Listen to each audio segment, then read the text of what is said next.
Members of the commission, we're now live. Good evening and welcome to the February 25th, 2026 meeting of the Montgomery County Historic Preservation Commission. My name is Jeffrey Haynes. I am the chair, and I would now ask the fellow commissioners and staff to introduce themselves, beginning on my left. Jonathan Kaplan, Commissioner. Carly Bond. Michael Galway. Mark DiBeniani. Sandra Prather, Commissioner.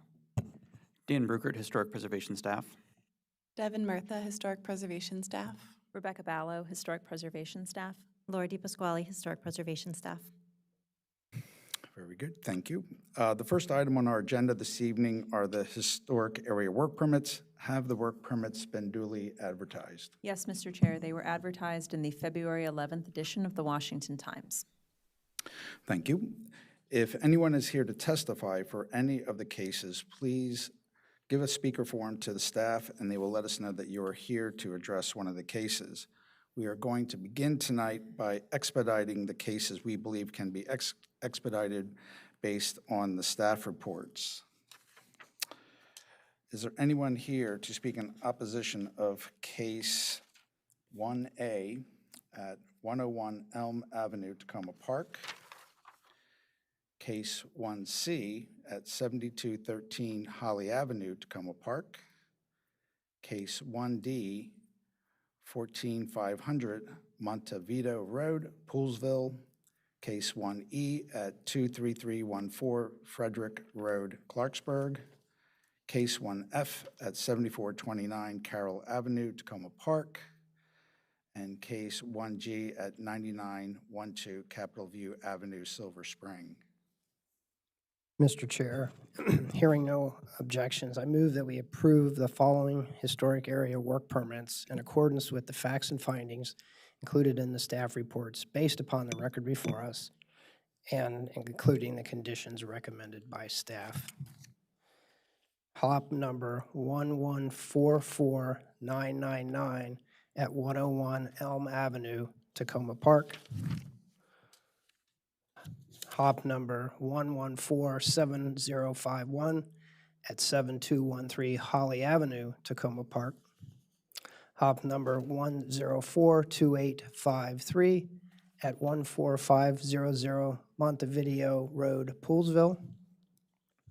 HOP number 1149196 at 23314 Frederick Road, Clarksburg.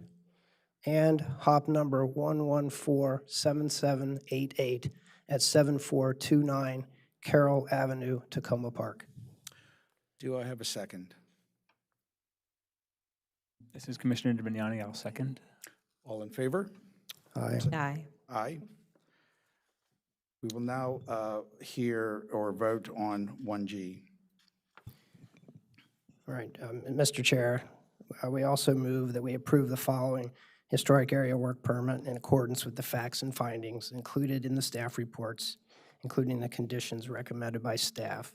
HOP number 1147866 at 9912 Capitol View Avenue, Silver Spring. And do I have a second? This is Commissioner DiBeniani. I second.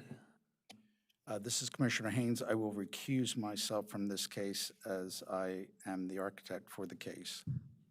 But otherwise, all in favor. Aye. Aye.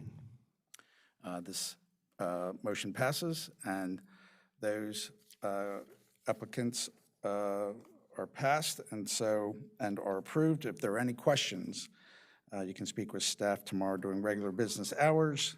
We appreciate your work to preserve your properties and in working with staff to submit easily approvable work permits. All right, tonight we will move on to the preliminary review. The first case we will hear tonight is of the preliminary consultations 2A at 25321 Frederick Road, Clarksburg. Do we have a staff report? Yes, we do. This is Laura with the staff. This is a preliminary consultation for 25321 Frederick Road, Clarksburg. The subject property is the individually designated master plan site 1057, the David Ziegler House, also known as the Ziegler Log House.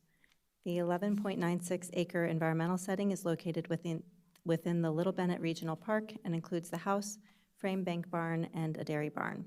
The house itself includes an 1850s two-story Greek Revival frame main block, which was appended to an earlier 1.5-story log structure dated through dendrochronology, to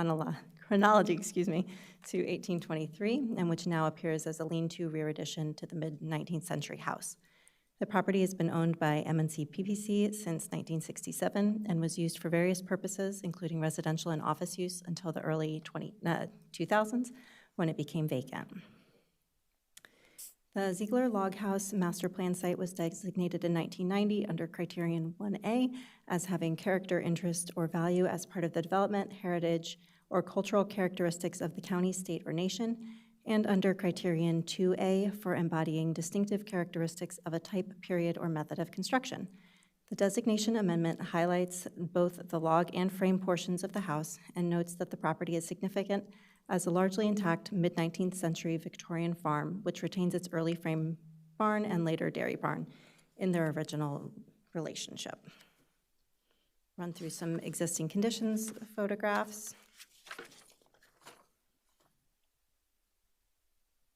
I should also note that at the time of designation, the house was covered in asbestos shingles, which the Parks Department removed under an approved HOP in 2010 to expose and restore the underlying wood siding.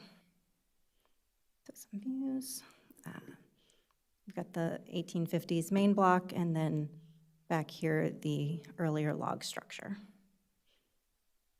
View of the rear. And then northwest section. Moving to the interior, got a foundation view, rear door. This is looking at an interior wall towards the front of the house, and that same view in the adjacent room. This is looking out towards the back on the left, and an interior view between the two rooms within the log house. Moving up into the attic space, you can see the log framing sort of ends, and then additional standard framing was added with the exterior weatherboard. Some additional views of the roof framing, and a section of the rafters and log walls. On the exterior, this corresponds to a dip in the roof. And a few views of the interior of the second floor of the main block. You can see where the log walls end on that connection. And on the first floor, looking at the sidewall and rear wall of the frame portion of the house. And finally, one last view of the connection, or kind of lack thereof, between the log structure and the frame main block. So, while looking to rehabilitate the property in the last few years, the Parks Department undertook a series of structural investigations, first in 2023 and then again in 2025, which identified a number of structural deficiencies with the house from the roof to the foundation, including significant deterioration of the original log walls.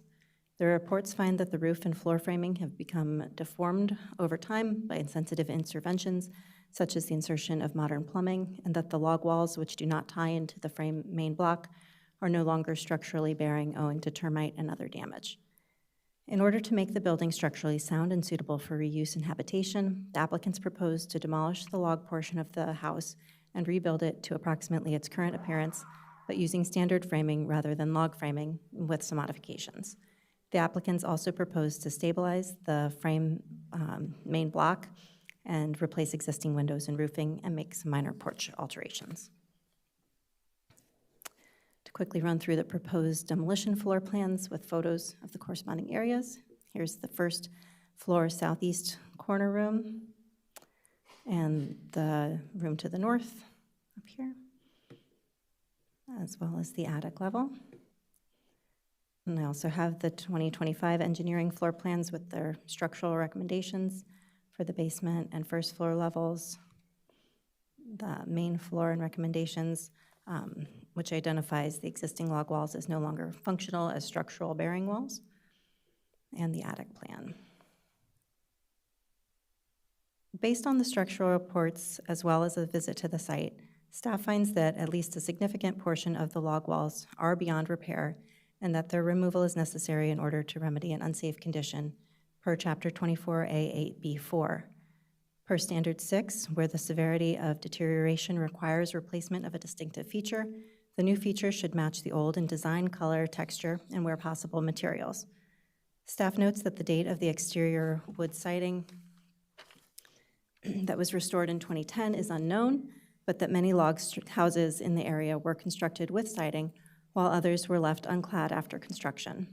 Per Preservation Brief 26, the preservation and repair of historic log buildings, many of these unclad structures were later sided to express new financial status or when an addition was constructed in order to offer some consistency. As with most log houses, the cladding of the Ziegler house offers weatherproofing and a continuity with the later addition. So some questions today. If the HPC agrees with the staff's assessment that the deterioration of the logs is such that replacement is necessary, the question becomes whether the logs should be replaced in kind with new logs or whether the applicant may remove the logs and replace them with another type of framing. Chapter 24A8 outlines the HPC's role in the review of exterior alterations. However, there is some distinction between interior and exterior features. That's a bit of a fine line in this case. So are the stacked walls and daubing of a log house essential to its exterior, or is the scope of the exterior and therefore the HPC's purview confined just to its cladding? So can the house effectively express its architectural significance as a log structure without logs?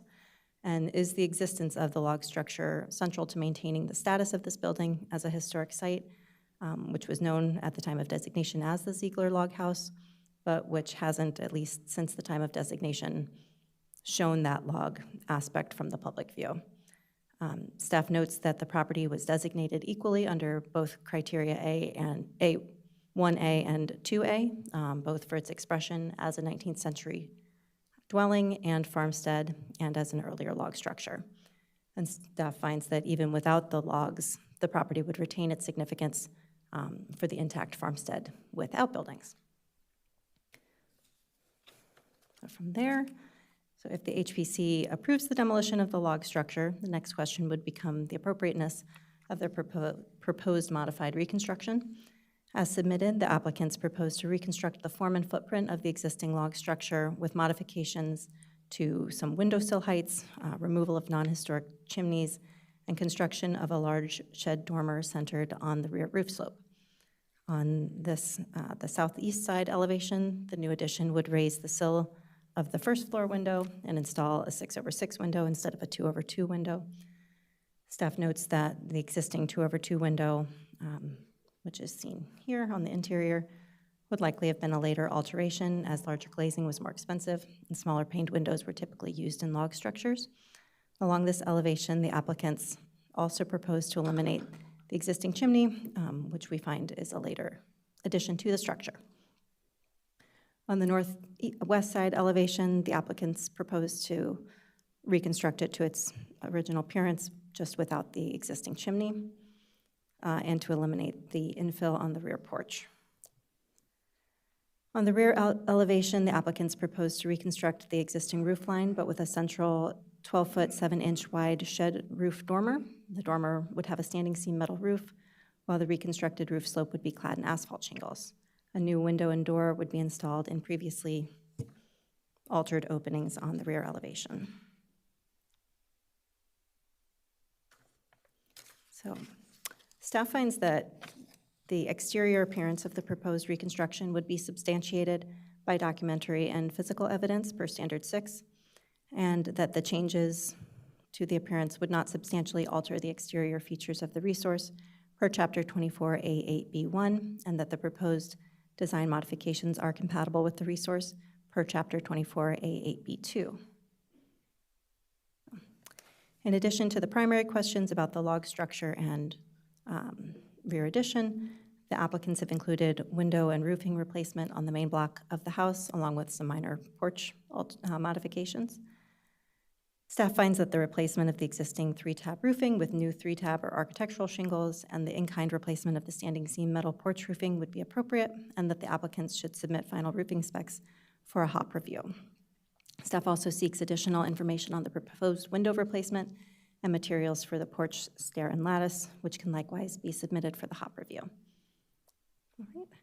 So at this time, staff seeks feedback from the HPC on the appropriateness of the proposed demolition of the log portion of the building, the appropriateness of replacement of the log walls with standard framing, the appropriateness of the proposed addition or modified reconstruction, and any other comments you might have. Depending on the HPC's determination, staff also recommends additional items be submitted for the HOP application, including window shop drawings and material specifications. So, happy to answer any questions you have. Do the commissioners have any questions for staff? Commissioner Galway. This is Commissioner Galway. You made a comment about the chimneys, and I may have missed it in the report. You think that they were added at some later date. Do you have evidence of that, or just believe that that's the case? And the reason I ask is I would imagine that the original log cabin would have had some sort of chimney. Yes, so on the interior, this chimney does appear to relate to what would have been a stovepipe opening. So you have a vent here that corresponds to this chimney. The brick of the chimneys does look newer than the early 19th century, and the way that it kind of ties into the building does not appear original to that construction, that period of construction.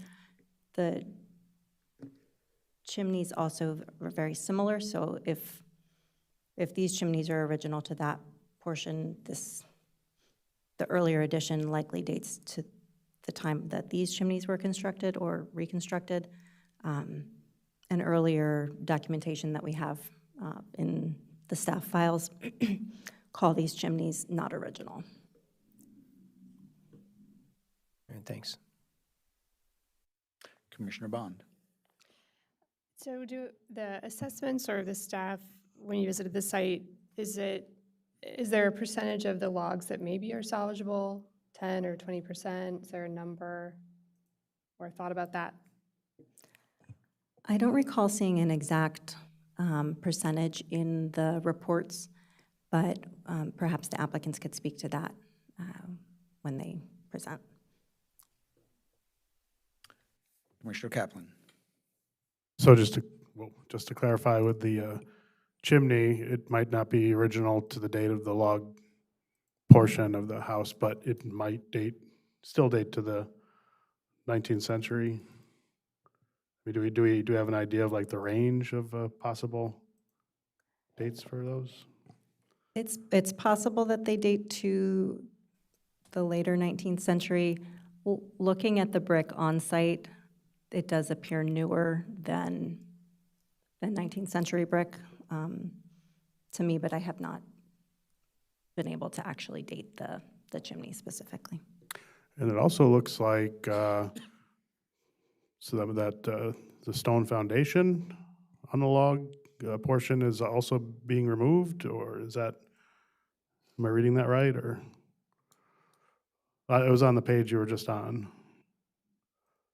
Right there, yeah. Sorry, I was trying to find the that first plan.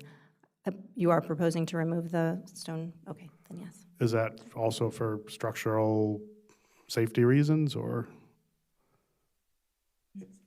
Okay. I think that's a question best directed to the applicant. We don't know. Okay. Any other commissioner questions for the staff? If not, then we'll have the applicants who are seated before us, Catherine Stratton Treadway and Scott Whipple. If you would push the button on the mic till it turns green and state your name for the record, and then you'll have 7 minutes to make a presentation where we can ask questions. Mr. Chairman, members of the commission, my name is Scott Whipple. I'm here representing the Department of Parks. Thanks for the opportunity to present to you this evening. The project architect, Catherine Stratton Treadwell, will be introducing herself. The house, also thank you to staff for the nice presentation and the good research that you've done.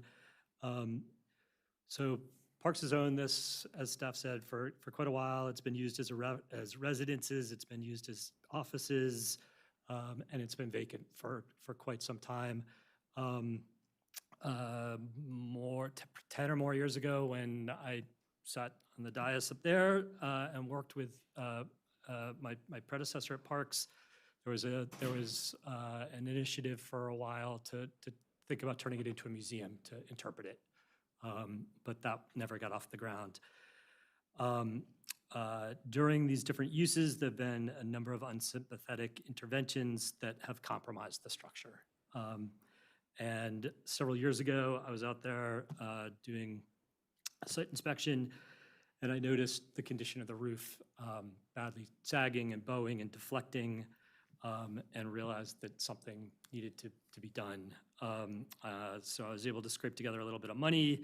I hired WEI to come in and do a conditions assessment, which is included in the materials that you received. And they came up with a roadmap for moving forward with short-term, medium-term, and longer-range interventions proposed. The short-term was get as much of the weight off of the building as you possibly can because it's severely structurally compromised. And so we took out all of the interior finishes to lighten the load on the building because it is because of the severity of the structural problems. And in fact, the second structural engineering report you will see in there said that basically the log walls are curtain walls at this point. They're serving no structural purpose, basically, whatsoever.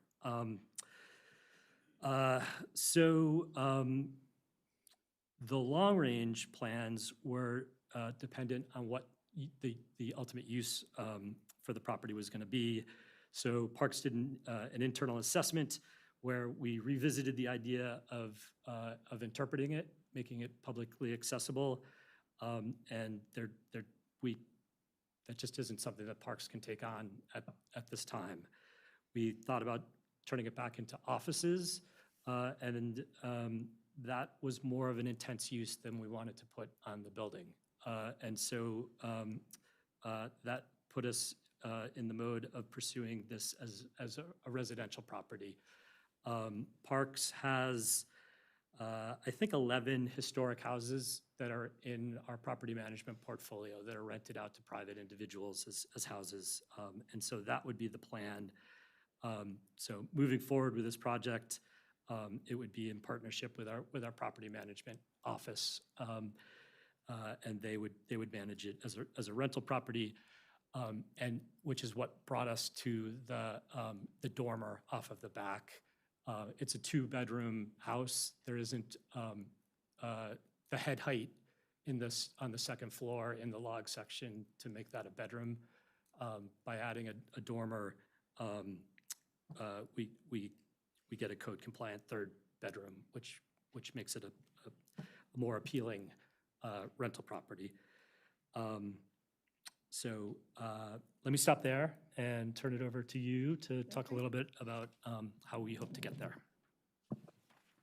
Good evening, commissioners. I'm Catherine Stratton Treadwell with Intech AEC, and here as the project architect for the Ziegler House.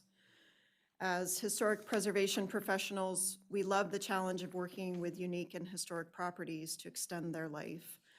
Each historic building here today is a story of its time and through time as adaptations and additions are made. It's a sad day when we reach the conclusion that an important feature of an historic resource cannot be saved. As you can see from the photos and the reports from the 2 structural engineers, the log portion of the house is heavily deteriorated and has also been damaged by previous insensitive interventions. The structural insufficiencies caused one structural engineer to have M&C PPC gut the house to remove all possible loads from the failing structure. Multiple layers of temporary shoring are currently stabilizing the structure, but the building envelope is still compromised. A permanent solution for this structure needs to be found. As we began this project, we first hoped that we could repair the log walls, but it became clear that too many of the logs themselves were failing, not just the chinking, and that even with sound logs, rechinking alone would not resolve the documented structural insufficiencies. Then we considered enclosing the logs within a new interior frame structure, but that also began to seem infeasible when we asked how we would do that and what would be achieved by doing so. With a new interior structure, we would still have the instability of the log walls behind the exterior siding to potentially fail later. And we would have a significant reduction of interior space in the modest floor plan. Even with all that, the historic log walls would not be visible on either the interior or the exterior of the house. By removing the log walls, historic fabric is lost, but by rebuilding the rear portion of the house on the same footprint, we can rehabilitate the historic front of the house and return the house to be an occupied structure for the long term. We are planning to reconstruct the interior log wall between the kitchen and dining room to maintain a tangible connection to the building material of the original house. And the addition of the shed dormer on the rear of the house will allow us to provide 3 modest bedrooms. And with that, we invite your comments and questions. Comments for the applicant? I'll start with a few questions. The log, as I understand it, the log structure was built in 1823, and then the 2-story main block came roughly 30 years later. What was the roof form of the original log house? Was it just a simple gable roof?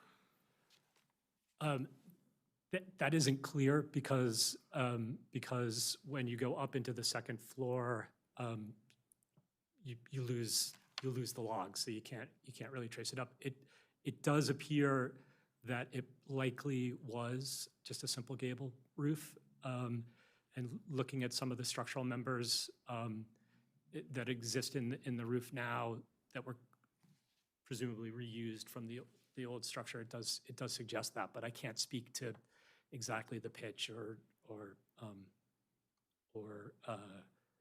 and I can't confirm that that's the case, but that's our assumption. I take it, and I admit I didn't read the structural reports in detail, but is the main block structurally sound? Yes and no. It's certainly less at risk than the log structure, but it has. When we do this project, we're going to have to do some work in the front of the house as well. For example, in the parlor, what would be the front left room, the room above was split in half, and a bathroom was put in at the back against the log section, but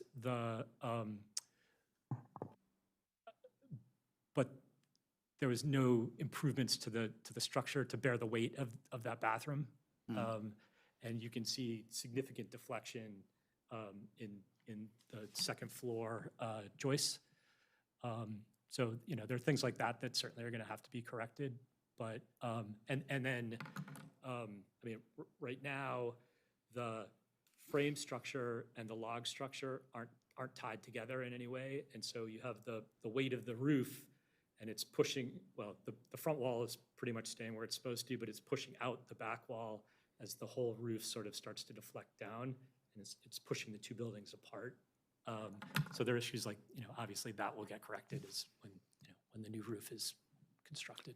Gotcha. And if I saw correctly from the photographs, is there exterior sheathing on the main block, or is it just the siding direct to the studs? It's just the siding directly on the, yeah. Okay. Yeah, Yeah, you got your work cut out. yeah. Questions? Commissioner Dominiani. Thank you for the presentation and the pictures and also the sympathetic eye taken towards the structure. My question is about the foundation, especially under the original 1823 log structure. It seemed like there were going to be some changes in order to accommodate the extra weight and possibly removing some of the original stone that's there. Can you tell us more about your plans, please? So, well, let me take the first half and you take the second half. How's that? It's a rubble stone foundation. It's failing right now. And so there's been all sorts of cribbing and stuff put in there that to whatever benefit. And so the thinking is that needs to get resolved. And I'll hand it to you to talk about how we're going to propose resolving it. Yeah, I mean, the proposal is to do a modern concrete foundation wall under that rebuilt rear structure. And did you imagine also adding concrete to the front newer structure as well? Or I mean, that's not the current proposal. It's difficult to actually see exactly what's going on with that front portion foundation right now. We can see from the structural reports that there does need to be some shoring up of stone columns and other, hopefully, repair to that foundation. The proposal right now is not to replace that foundation.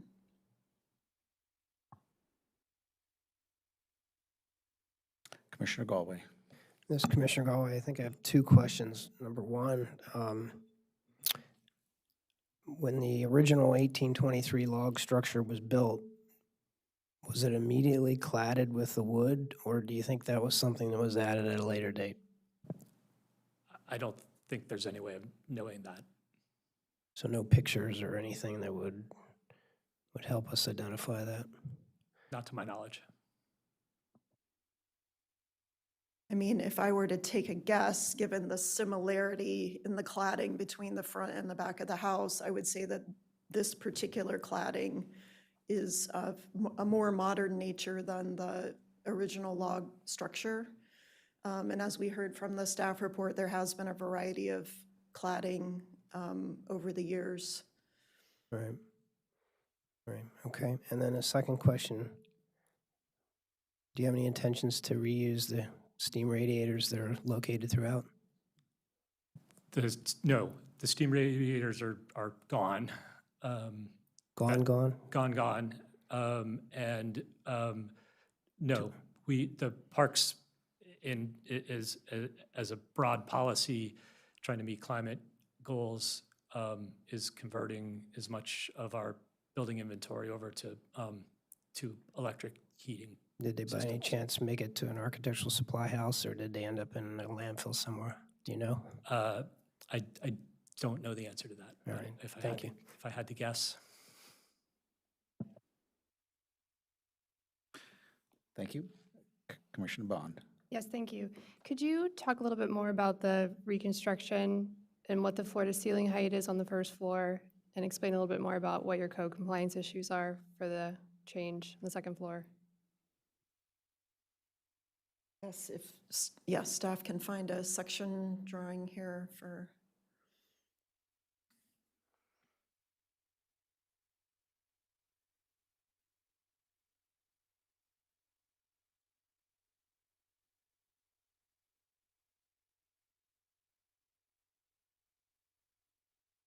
I don't believe I have the Okay. section drawings in it, but I have the floor-to-floor heights, I think, in this drawing.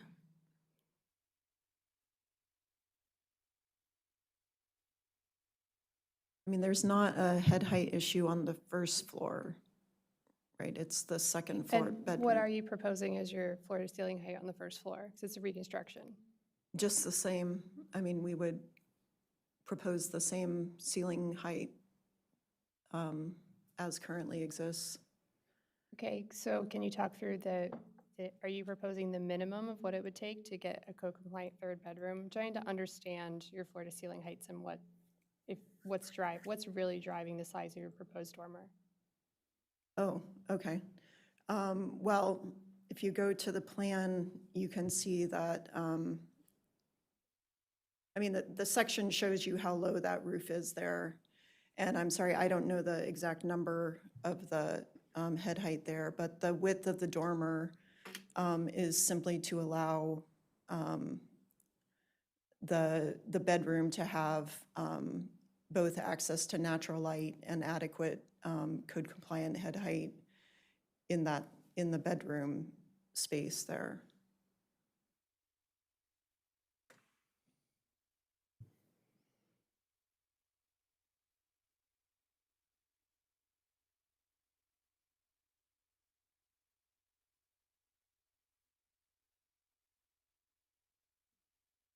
Other questions? If not, then we will, Commissioner Kaplan? So it looks like you're proposing to change all the windows? Wasn't, Yeah, so the existing windows, and there's a window survey that's included in the materials that we've submitted.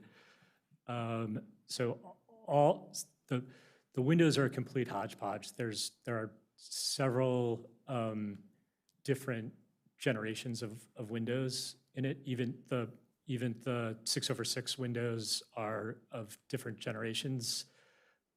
None of the windows are weighted. They're unweighted sash windows, and they're all in deteriorated conditions. Most of them have screws or pins at corners to hold them together.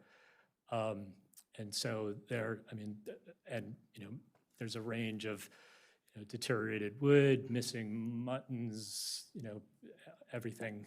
And so the proposal would be to replace them with simulated divided light windows with permanently affixed grills on the interior and the exterior. so you've kind of done an assessment of whether there are any windows that are in good enough shape to save, or you just want everything to be consistent, or? I mean, we're in the process of wrapping up another project on one of our historic houses where we spent $125,000 restoring the windows. And so we're not afraid to restore windows that are worth that investment. And in my view, these windows are, in a range from bad to worse for the most part, and it isn't. It isn't something that we want to undertake, that we think is a reasonable thing to undertake as part of this project. Okay, and I'm sorry, you said that the new windows would be wood, or?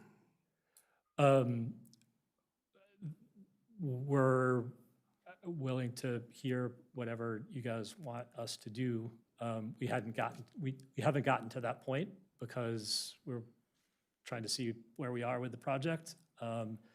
But I know that they would be, simulated divided light window, or we would propose simulated divided light windows with permanently affixed grills, Okay. interior and exterior, not, sandwiched fake muttons. And then what would the siding be on the new portion of the house? So our hope is that we would be able to salvage the siding on the front, and on the back.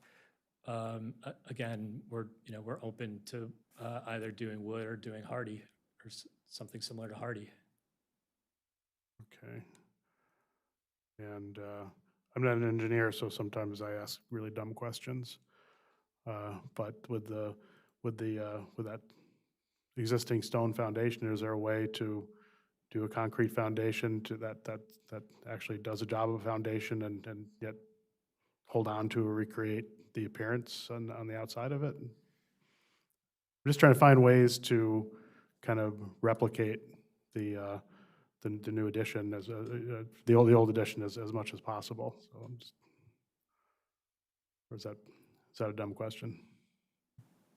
Of course, it's not a dumb question. It's been mulled over a bit as we've been discussing the whole project. I think that, it's possible to pour concrete within the existing foundation walls. It is a crawl space around there right now.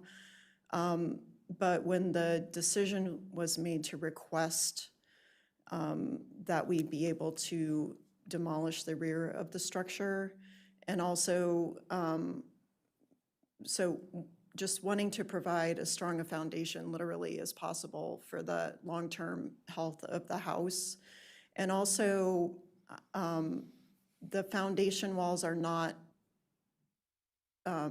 they're somewhat visible, but there's not actually a lot of stone that you can see as you walk on the two sides of the house where the rear foundation is visible. So we're coming today to request the simplest option, which is to have the concrete foundation wall. Yeah, and it's covered up along the whole width of the back of the house by the porch. So you would just be seeing a little bit at either side. And it really is not much more than a course or two that's visible. Yeah, I guess I'm just going off of that elevation, which might not tell the story of how visible it actually is.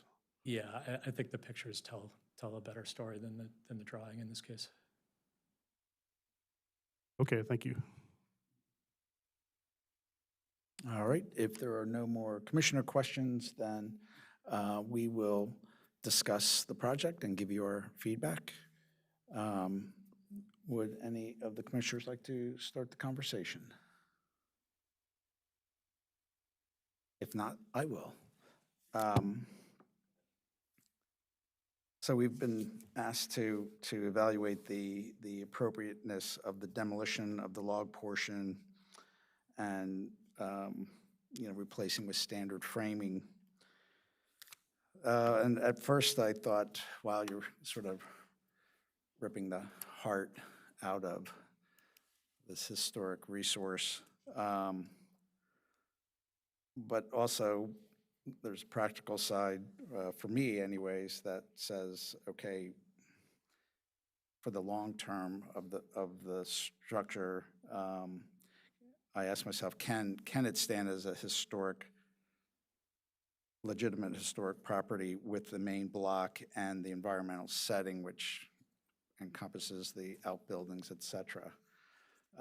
And so for myself, I do feel that that is the case. It's really we lose the log. I would not call it the Ziegler log house anymore.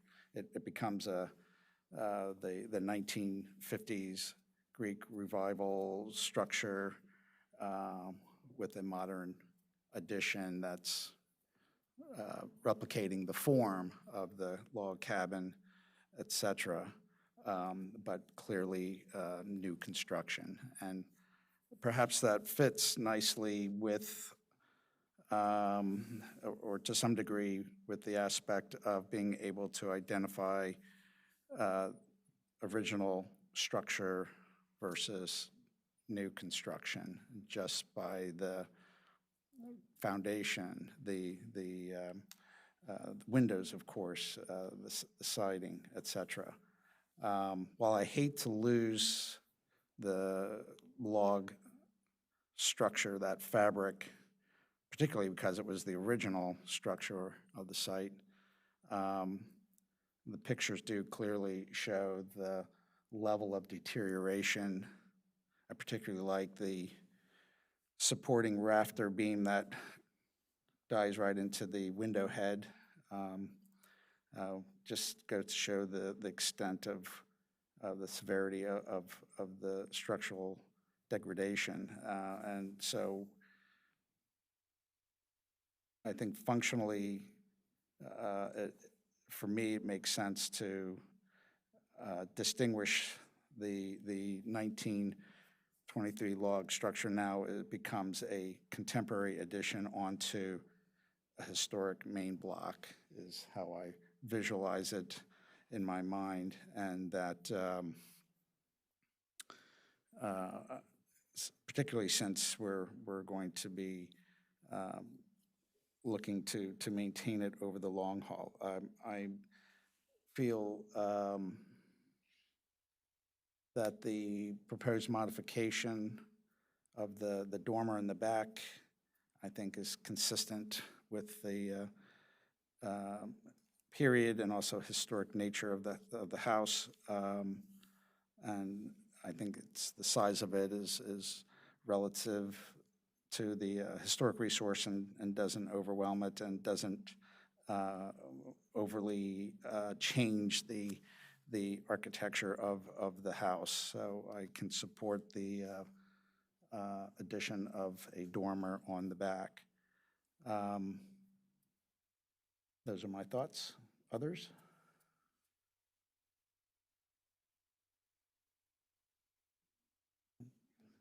Sure. Commissioner Bond. Thank you. I agree with the chair that the 1850s part and environmental setting would be maintained. But I feel more conservatively about the logs. And I couldn't approve this today without knowing more about a percentage of logs that potentially are salvageable. You know, thinking long-term about future use, this may not be a residential property forever. And if we remove everything, it's gone forever. So I'd like to learn more about if any of the logs are salvageable, and if they are. I heard you say something about salvaging them on a kitchen wall. If they are salvageable, perhaps they could be consolidated together on the short side of the reconstructed 1823 part of the house. And could be a teaching opportunity in the future for whatever happens to this resource. Would like to better understand when you come back about the floor-to-ceiling heights and being sure that the dormer is the minimum size that you need for code compliance. And I actually think it might be successful if the chimneys are reconstructed. I think that should be looked at when you come back. Thank you.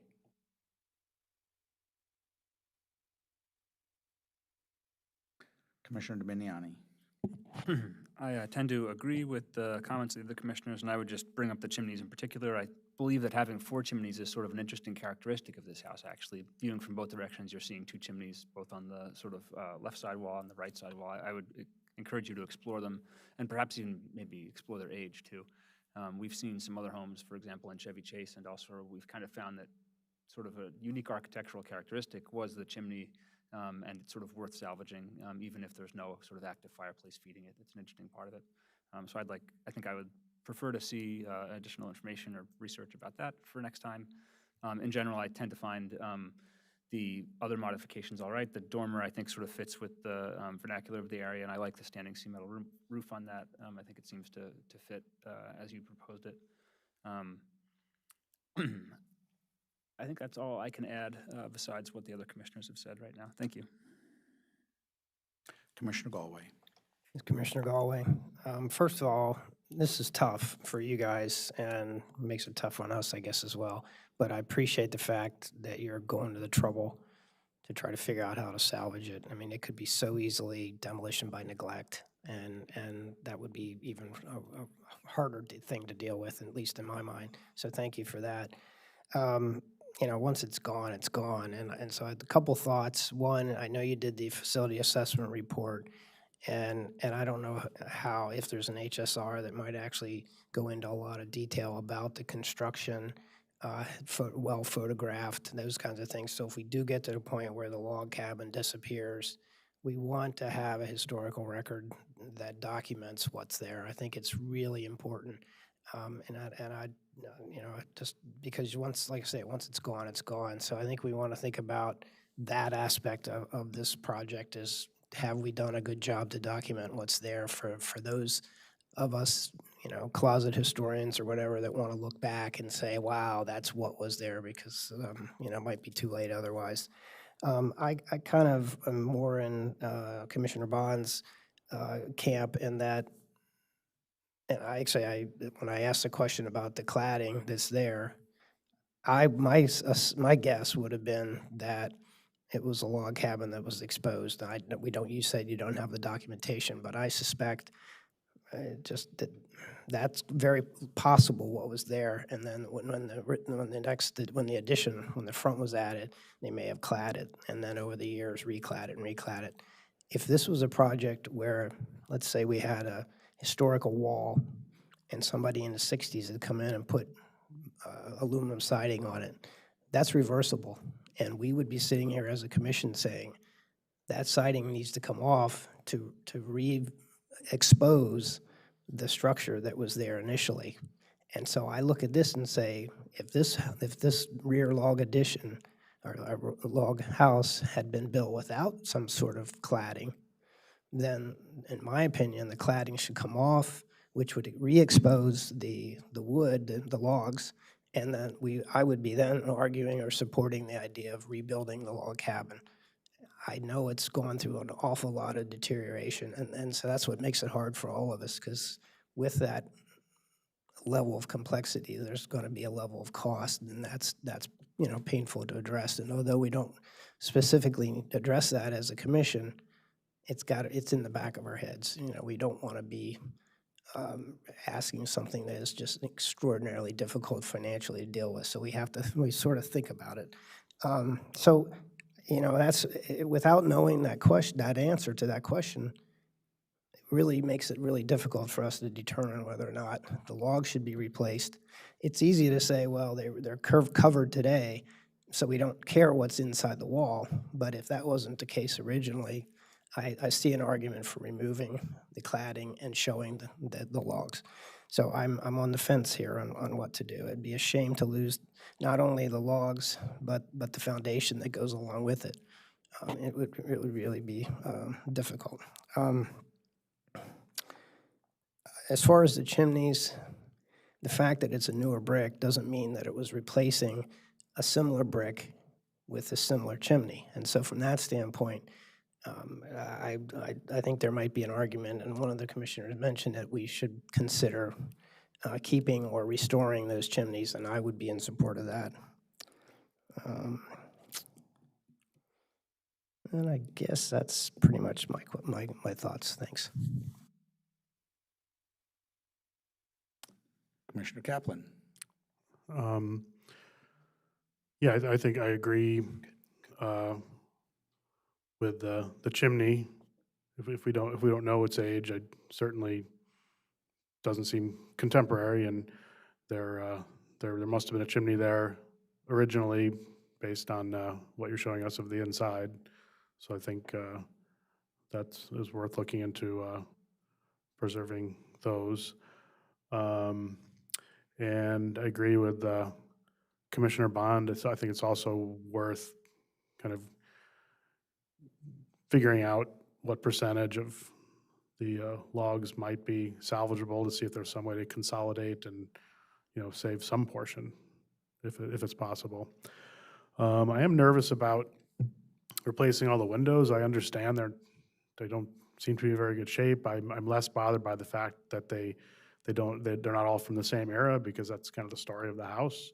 I just know that if they're replaced, and especially if they're replaced by something that is more modern or different, it's going to have a big effect on how the house presents itself. Maybe there's ways to find out what windows are salvageable and kind of move them towards the front of the house, and then replace some in the rear. I don't know, but it's something to if it's possible not to just replace them all with new windows, then I think that's worth looking into. And if they do need to be replaced, I'd want to kind of replicate windows of that period or those periods. Yeah, I think that's about it. Yeah, the rear dormer is fine. The rear dormer wouldn't be visible from the public right of way anyway, so I don't have a problem with that.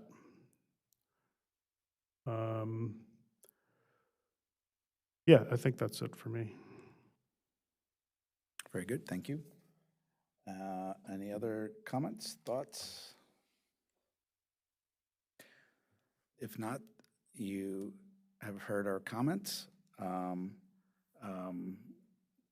and I'll just summarize, we'd like to have a better understanding of the salvageable logs and how they might be reincorporated into the project. We talked about potential for keeping the chimneys and restoring them. We talked about windows and analyzing windows that could be salvaged and restored. And we've talked about documenting the log, well, really the entire house, but specifically the log cabin portion, so that we have a historic record of that. So those are our feedback, and we look forward to the next round and seeing you again. Thank you for your time tonight. Thank you. All right.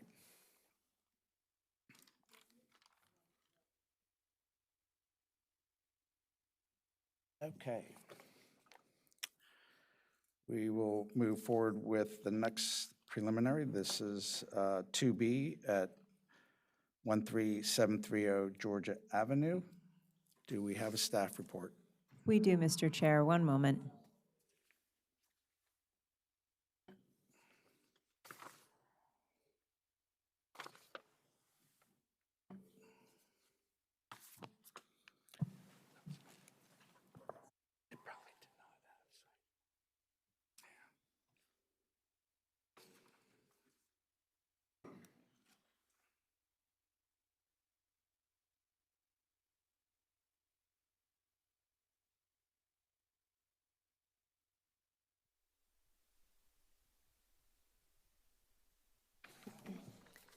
All right. This is a preliminary consultation for 13730 Georgia Avenue, Silver Spring. The subject property is the individually designated master plan site 2717, Aspen Hill Pet Cemetery, and is also listed in the burial sites inventory, number HP 162. Work to the property is subject to both Chapter 24A and Chapter 50 of the Montgomery County Code and the Secretary of the Interior Standards for Rehabilitation. The property includes a 1930s house, a frame garage or chapel building, a 1930s kennel, and the cemetery. The Aspen Hill Pet Cemetery is one of the largest and earliest pet cemeteries in the country. Established in 1921 as a kennel and animal care facility by dog breeders Richard and Bertha Burney on what was originally farmland, the Burneys named their residence and building and business after a similar kennel in England called Aspen Hill with an I, also a play on the local neighborhood Aspen Hill with an E, where the property is located. The animal health care facilities on site were described in the 1930s as the only authorized animal hospital south of New York, and the pet cemetery itself came into being shortly after the opening of the kennel, when the Burneys used the site to bury their own pets and those of their friends. Once news of the facility spread, they began to get requests from people looking to for a good place to bury their pets as well. And cemetery records dating back to 1922 document as many as 50,000 animal burials, as well as 27 human burials as of 2018. And we need to follow up and see if there have been more since then. Notable pets buried in the cemetery include the 7 dogs of J. Edgar Hoover, Jigs from our Gang movie series, and Rags, the mascot of the 1st Division in World War I. President Lyndon Johnson's dogs were also cremated at the site, but their remains were sent to Texas. So the property is significant as a reflection of the cultural trend of pet cemeteries in the U.S., as well as the second oldest pet cemetery in the country. The site is further reflective of the broader change in character of the county from agricultural use to a suburban community. The designation documents also found the house is a good example of 1930s Tudor Revival style, and there's also a gable roof with decorative brickwork from the same period, and that the cemetery was an established and familiar visual feature in the Aspen Hill neighborhood, as reflected by the efforts made to save the cemetery from development in the 1980s. So I'll run through some existing conditions photos. Here's a view of the property from the intersection of Georgia Avenue and Aspen Hill Road. The gable roof of the Tudor Revival house is visible here. From the northwest corner of the site looking east along the area that's proposed for paving, and sort of within the proposed driveway looking towards some of the graves, and along the fence line that currently distinguishes the cemetery portion of the site from the house and kennel portion of the site. Looking southeast towards the existing buildings and the location of the proposed new construction here in the foreground, and towards the rear of the Tudor Revival house, and this is the garage and chapel building on the right, and towards the kennel with a large tree that recently fell. This photo was taken this morning. And some closer views of the existing buildings, the front of the Tudor Revival house and the rear, and the kennel building, the garage or chapel building, and some additional views of the cemetery itself. The applicants, the Montgomery County Humane Society, Inc., propose a comprehensive redevelopment of the Aspen Hill Pet Cemetery master plan site for use as the organization's corporate headquarters, as well as center of its education, animal care, and animal placement programs. As part of that project, the applicants plan to rehabilitate the historic Tudor Revival house and kennel buildings, and to construct 4 new structures with associated site work, tree removal, select burial relocation, and hardscaping, including driveways, parking areas, and walkways. The applicants presented a similar proposal to the HPC in 2019, and this preliminary consultation review seeks feedback on the appropriateness of changes made to the site plan and the proposed new construction since that review. So at the October 9th, 2019 preliminary consultation review, their proposal included alterations to the site plan, including a new driveway and parking areas, construction of a U-shaped building complex, including hyphen additions to the historic Tudor Revival house and kennel buildings, and construction of a second detached building proposed to serve as a community service building. It also proposed demolition of the former garage or chapel building and construction of paved walkways and columbaria within the existing cemetery. The application also included a retaining wall along the transition between Georgia Avenue and Aspen Hill Road for a proposed bike lane. A preliminary plan was approved by the Planning Board in November 2020 to plat the subject property on 1 lot, but the plan was never certified and the lot was not recorded on a plat, and that validity approval has since expired. So the applicants are now scheduled for a preliminary plan amendment for review by the Planning Board on March 12th. So at the October 2019 HPC meeting, the commissioners supported the overall massing and proposed U-shaped building layout, but questioned the roof slope of the hyphen addition to the historic house, the roof lines of the new buildings, and the orientation of the detached community services building. The commissioners generally supported the differentiation of materials between new and old, but sought more detail on the proposed building materials and stressed the importance of the new buildings reading as secondary to the historic buildings. Commissioners expressed understanding about the need for a new driveway entrance and parking areas, but concern over the use of paved walkways through the cemetery and the installation of columbaria at the new entrance to the site, as well as the proximity of the parking area closest to the proposed courtyard. One commissioner noted that one of the big issues would be the question of how to deal with the bike path along the western or southbound side of Georgia Avenue and how it interacts with the property, particularly requesting additional information on the proposed retaining wall. There was general support for the relocation of select burials, provided it was done sensitively, and that more information was provided to the HPC on the relocation of the remains and markers. There was uniform support at that meeting for the demolition of the garage chapel building, and the first preliminary consultation did not include a tree survey or tree removal plan, but there was sort of a general acknowledgement that trees would need to be removed and comments from the commissioners about retaining the more significant trees on the site. So today's preliminary consultation review seeks feedback on the modified building and pavement layout and construction of one additional building, the crematorium seen here. as well as tree removal. The following slides show some changes to the building footprints and details of the proposed buildings. Here's a few comparison drawings between the 2019 and current building footprints that they've shown, as well as some elevation comparisons. This view shows the shifted vet clinic and newly proposed crematorium building. And there's a better view of that here as well. Additionally, the applicants have simplified the roof structure of the animal care or education facility building, or education center building, to one continuous height, removed the dormer from the education wing, and lowered the total height of the vet clinic building to reduce the massing and avoid overshadowing the historic kennel.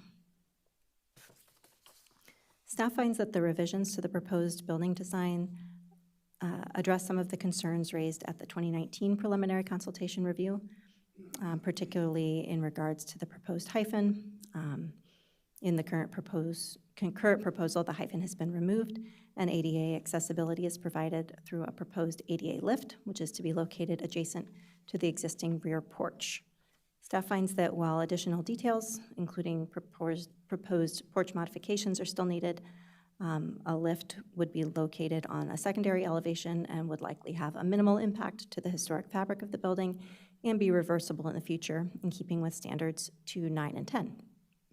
Regarding the modified building placement, staff finds that the removal of the hyphen and the adjustment of the education center building footprint away from the historic house addresses the HPC's previous concerns about building primacy, allowing the historic Tudor Revival house to stand out and the new construction to read as subordinate.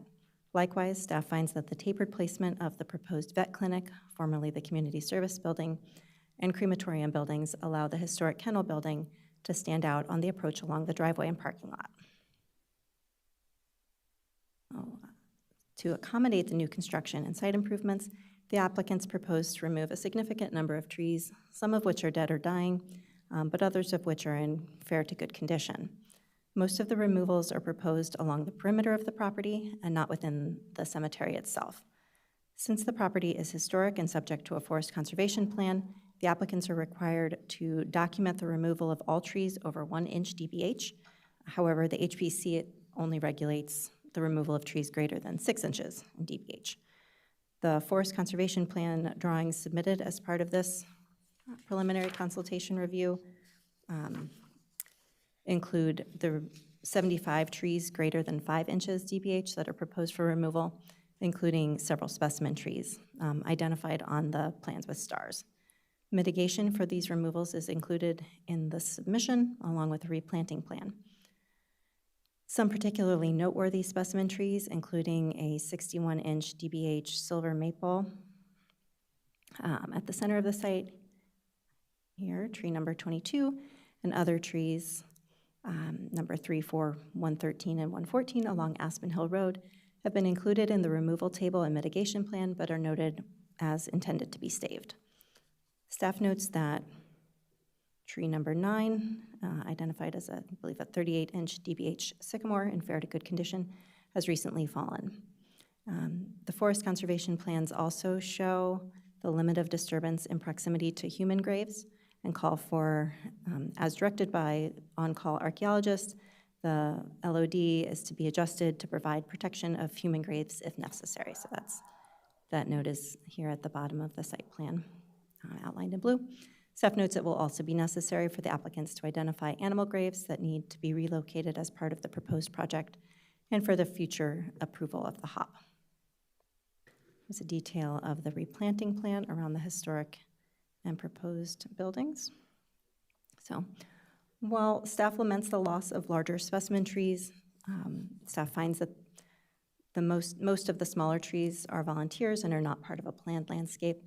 Staff finds that the applicants are taking measures to mitigate the tree removal and that the removal is necessary in order to accommodate the new construction and site improvements, but notes that the proposed mitigation plan shows several trees proposed in close proximity to the historic buildings, which staff finds could cause damage to the historic building foundations in the future.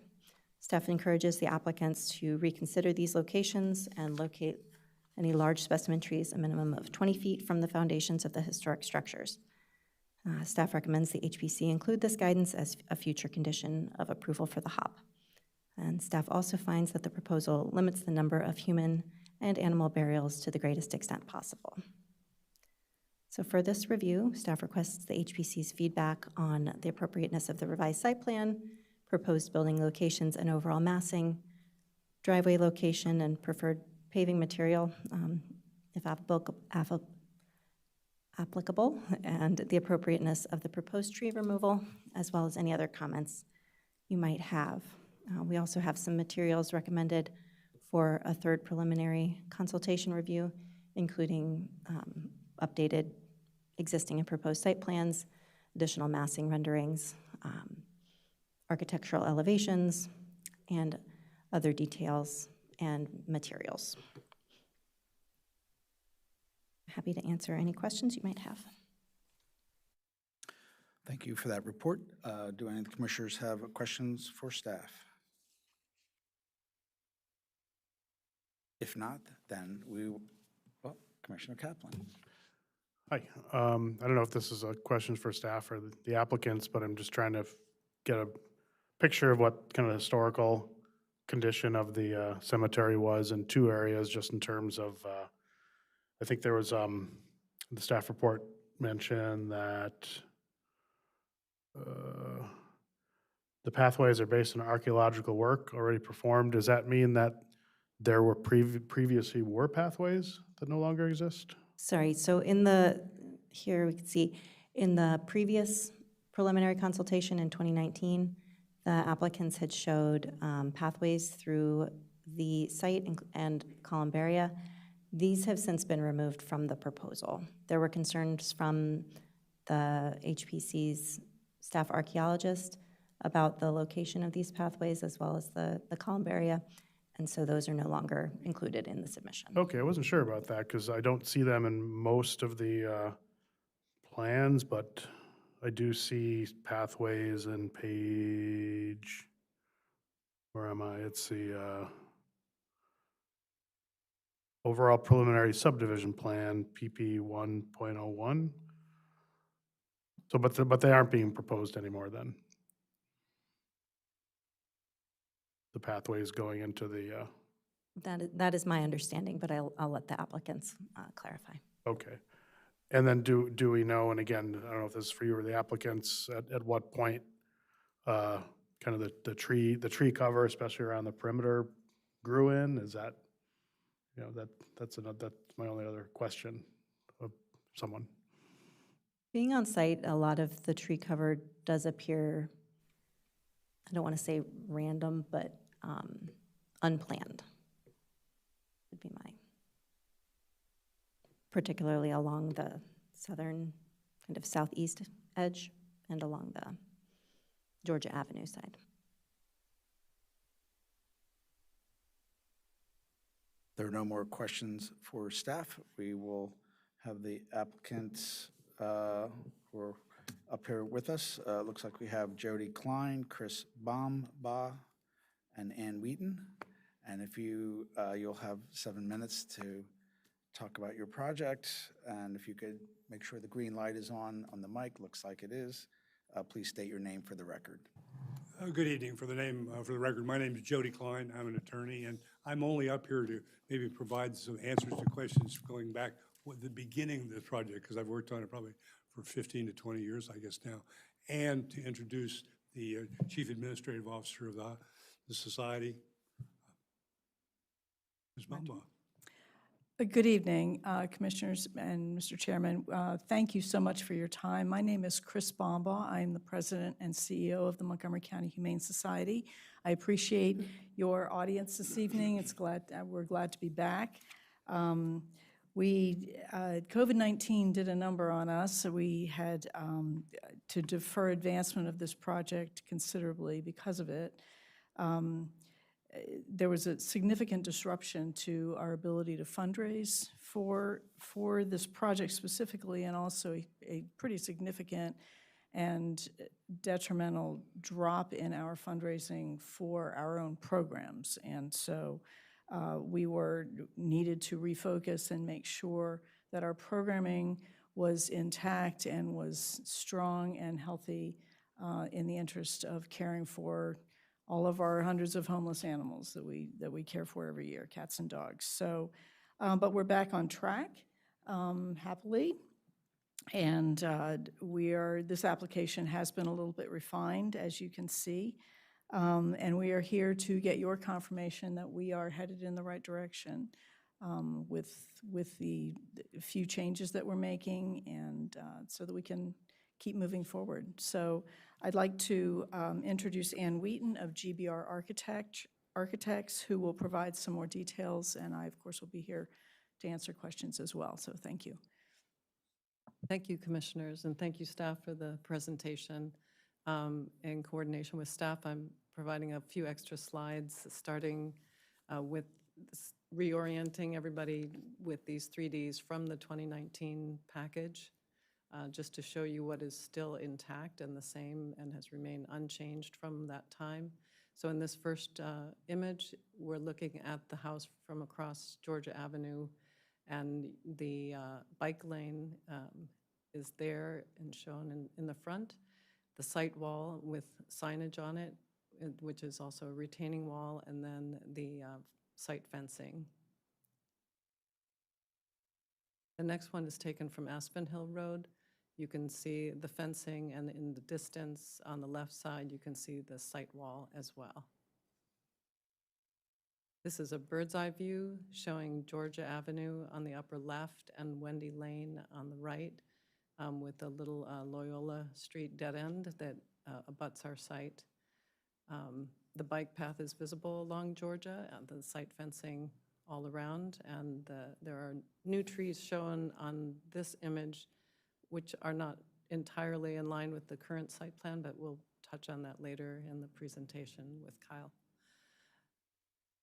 You've seen this image before, but this shows that the visual prominence of the Tudor Revival brick house is maintained. The historic kennel, which is a much lower vernacular building, is also brick, but it's an oversized industrial brick. And staff has already reviewed the different materials and color of the new buildings, which will be hardy board cement siding, either board and batten or panel and reveal system, as is shown on the right at the vet clinic. When we blow it up, this is the heights of the buildings called out. The historic house is 30'9". The animal care facility is 22'9", I think, 8.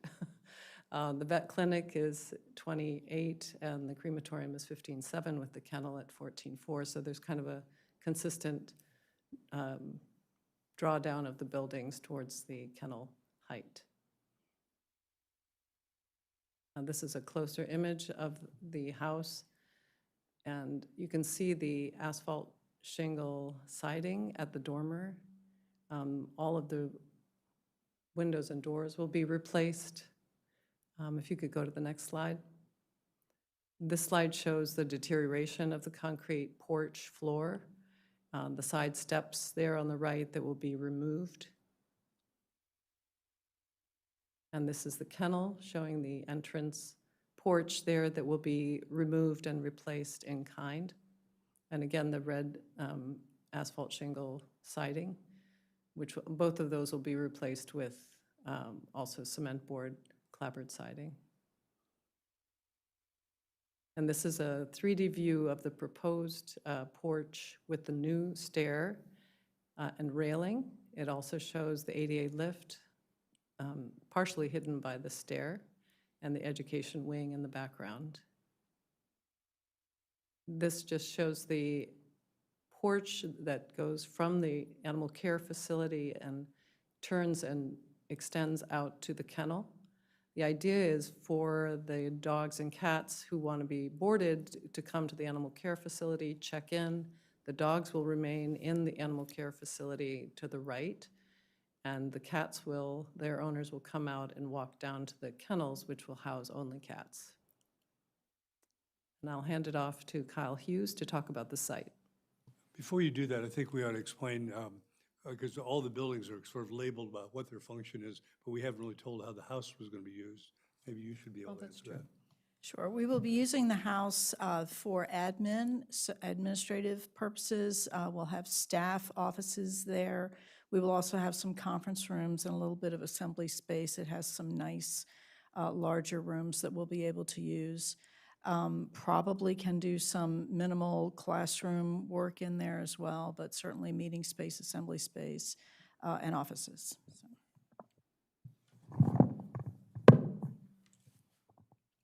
Good evening. I'm Kyle Hughes with MHG. I'm the civil engineer, and I just wanted to show some drawings that help explain some of the site changes since the previous preliminary plan approval, where these plans were presented to you all back around 2019. So as you can see here in red,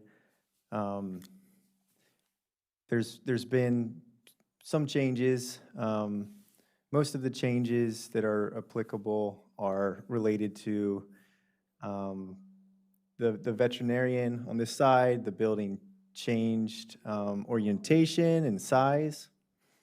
And then on this corner, I'm using my pointer here, the building changed in orientation and size.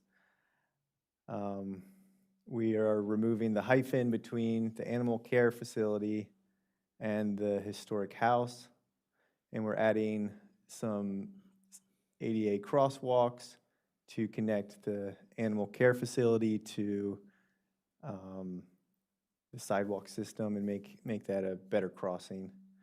And then you'll see some other utilities, but basically what that is we're now showing the electrical lines. The storm drain has been reorientated.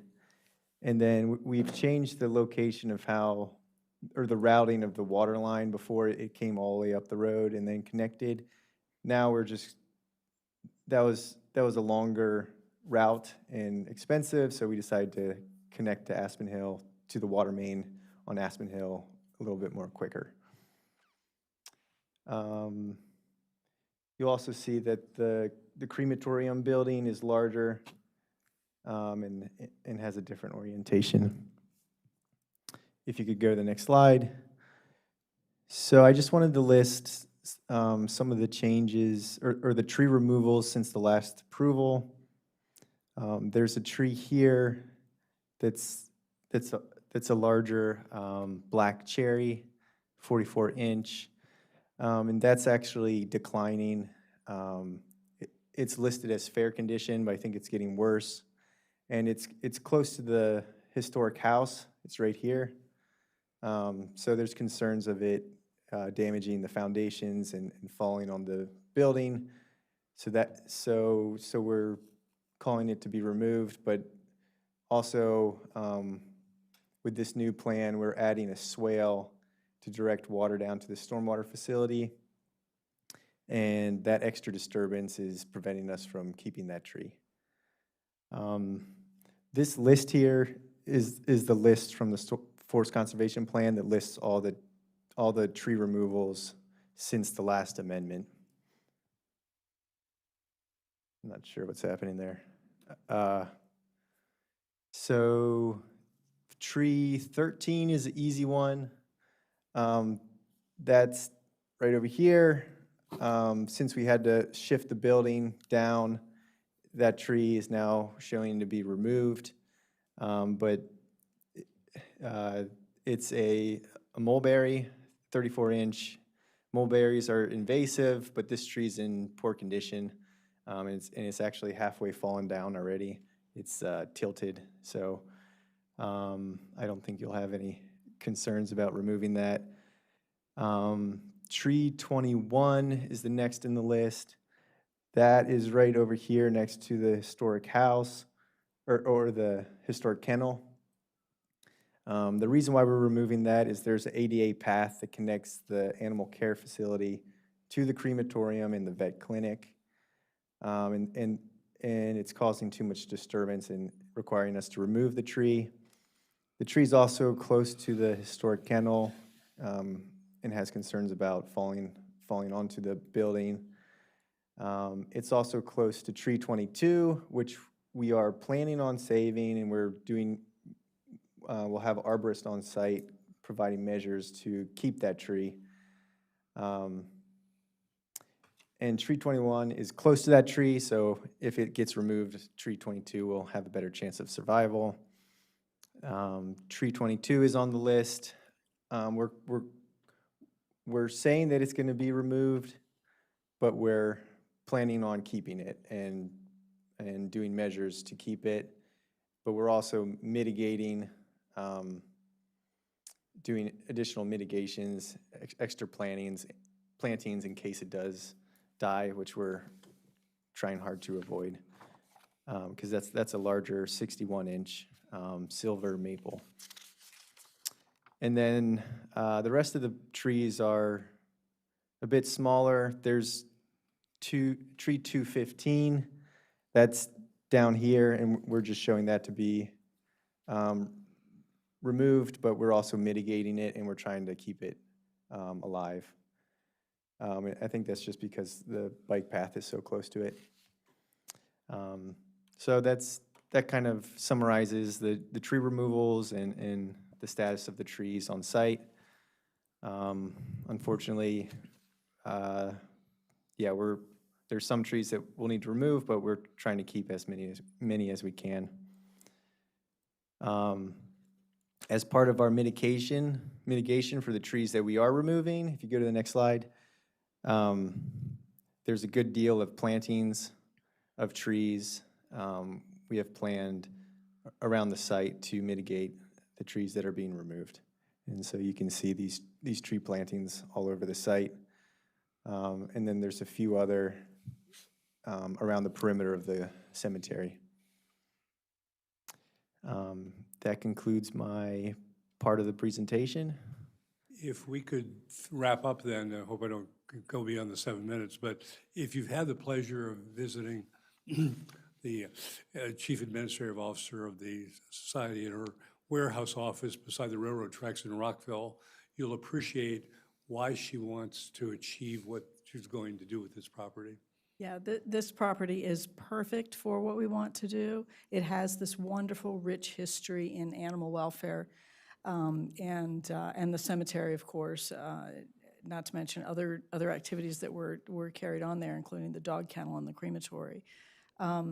We are very much looking forward to getting away from the railroad tracks. The dogs do not like the trains, so it'll be a wonderful facility, a wonderful asset for the community, and we'll be able to do so much more in the interest of animal welfare and the advancement of the human-animal bond. So, and will be your headquarters for the entire society? yes, we're looking forward to it. Thank you very much. That's our presentation. Thank you very much. Thank you. Questions for the applicants? Commissioner Galway.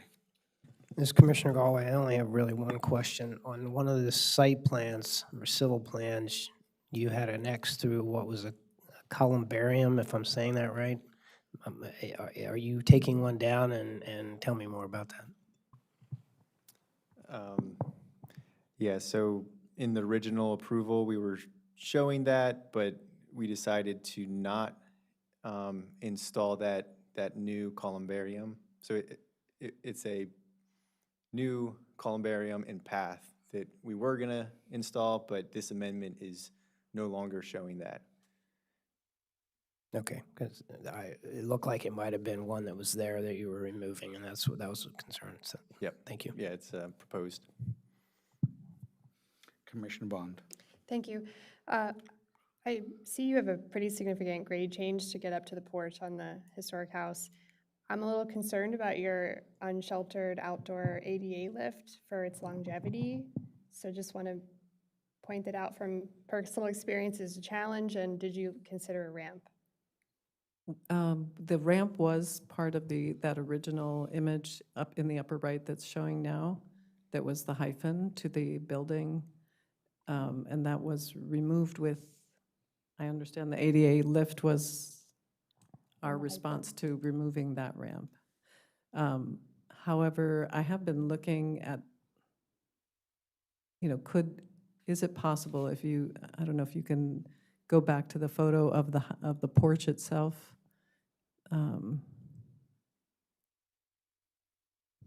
Right, so that, you see the boarded up center door that's in the center bay. To the left of that, there is no window there.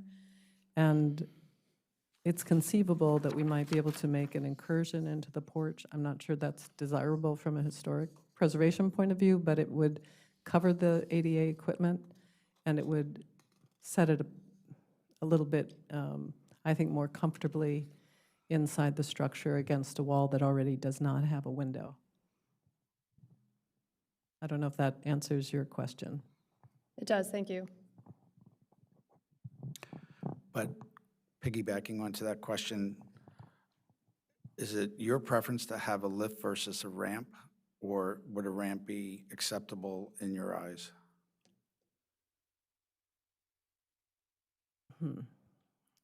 I would have to look at what options for ramps would be acceptable to you all. I was not present for the discussion over the hyphen being removed, so I don't know what all the concerns were about that ramp being removed, but I welcome thoughts on why that was removed or recommended to be removed. My recollection, it's been a while, was it more about how the roof structure, Uh-huh. its relationship to the historic resource and how it attached. And in this scheme, it provided a covered, or at least partially covered ramp, if I understand correctly. Correct. But the current proposal with the lift would not be covered, correct? Correct, right. So, That's right. so if it isn't a requirement to have a covered ADA lift or ramp, then I think maybe, would there be, I don't know what the vertical distance we need to cover, but could it be possible to be adjacent to the proposed steps on the backside of the resource? To have a ramp up to the, Yeah. what was the front of the house Yeah. originally? No, on the backside. If we go to, Laura, can we pull up that image where it showed the ramp? I think it's the 3D image of the ramp. Go on. There we go. That's showing the ADA lift. There was an earlier one that showed, I think it's in your staff report.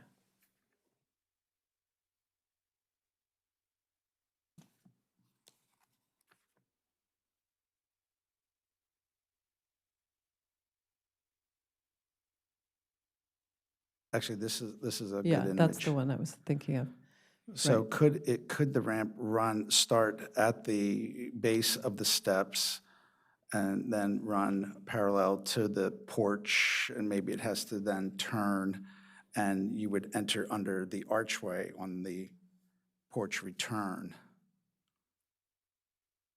You're saying come from, So where are you thinking of it starting?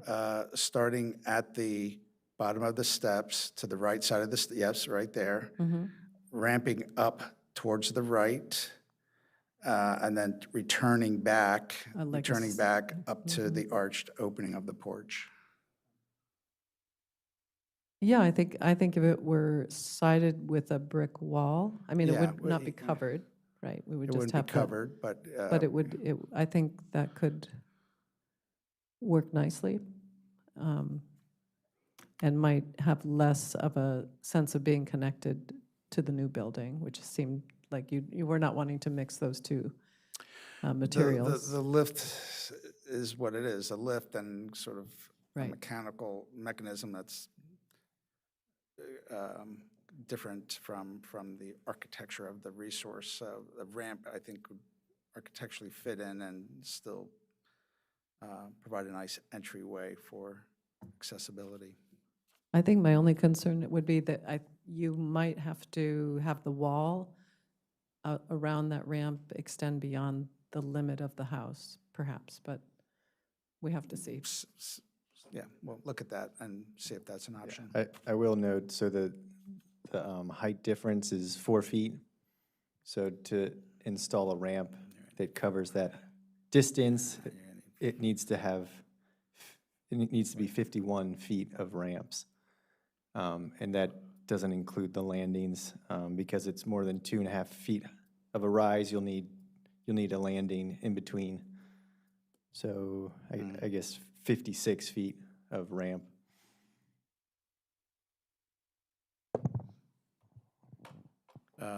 Yep, gotcha. Actually, would it be possible to have the ramp we suggested earlier, but not have it covered, not have the silo, Yep, that would be and just have possible. it going from, because then we could ramp in front of that education wing, potentially. That would work. That's another option. Okay. Mhm. Sure. Commissioner Dominiani or Commissioner Prather? Yeah, this is Commissioner Prather. I had a question. First, I do appreciate your thoughtfulness in ADA compliance and inclusion. I'd like to ask, with the parking area, could you describe the path towards the, let's see, there was 2 views. What is the distance from the parking lot to the vertical platform lift or the ramp? Let me pull that up real quick. So from the parking space, from that